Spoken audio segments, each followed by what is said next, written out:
Hello everyone, welcome to Moshumi's Kitchen. আজি মই বনাবলৈ ওলাইছো মাছৰ জোল, ফুলকবি, মটৰ আৰু বিলাহী দি। প্ৰথমতে অকমান নিমখ হালধি দি মাছ কেটুকুৰা ভালকে ফ্ৰাই কৰি লম। ৰঙাকে ফ্ৰাই কৰি ললে ভাল লাগে। এয়া মোৰ মাছ ফ্ৰাই কৰি হৈ গল। এই মাছ ফ্ৰাই কৰা তেলতে এতিয়া দিম পাঁচফোৰণ। এই পাঁচফোৰণ ফুটি উঠাৰ লগে লগে পিয়াজ এটা সৰু সৰুকে কাটি আৰু জলকীয়া দুটা, কেঁচা জলকীয়া দুটা ফালি দি দিছো। এয়া পিয়াজ ৰঙচুৱা হ'ল, এতিয়া কাটি থোৱা ফুলকবি এবাটি মিলাই দিম। এয়া মোৰ ঘৰৰে ফুলকবি ঘৰৰ হলে আৰু ভাল লাগে খাই। এয়া ফুলকবি অলপ কোমলিছে, এতিয়া কাটি থোৱা বিলাহীখিনি মিলাই দিম। ইয়াত মই বিলাহী ডাঙৰ ডাঙৰ দুটা লৈছো। জোলটো অকমান টেঙা টেঙা হলে ভাল লাগে।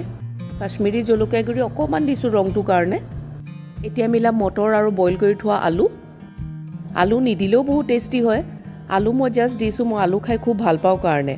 কিন্তু আলু অপচনেল হয়, একেবাৰে অপচনেল। যদি আপোনালোকে ভাল নাপায় তেতিয়া নিদিলেও হৈ যাব। এটা জোখমতে পানী দি ভালকে উতলাম। ফুলকবি আৰু বিলাহী দিয়া মাছৰ জোল খাই এনেও ভাল লাগে গৰম গৰম ভাতৰ লগত। তাৰ লগত খালি ফ্ৰাই কিবা পাপৰ বা ফ্ৰাই ভাজি এটা হ'ব লাগে।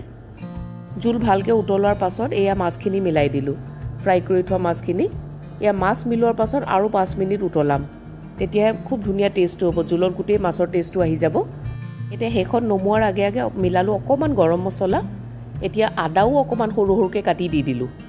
তাৰপাছত লাষ্টত দিলো এয়া ধনিয়া পাত, কেঁচা ধনিয়া পাত। এয়া মোৰ টেষ্টি মাছৰ জোল ৰেডি হৈ গ'ল। মোৰ ফুলকবি, মটৰ, বিলাহী একেলগে দেখিলেই মাছৰ জোলটো বনাবলৈ মন যায়। আকৌ সোনকালে এটা নতুন ভিডিঅ' লৈ লগ পাম। বাই এভৰিৱান।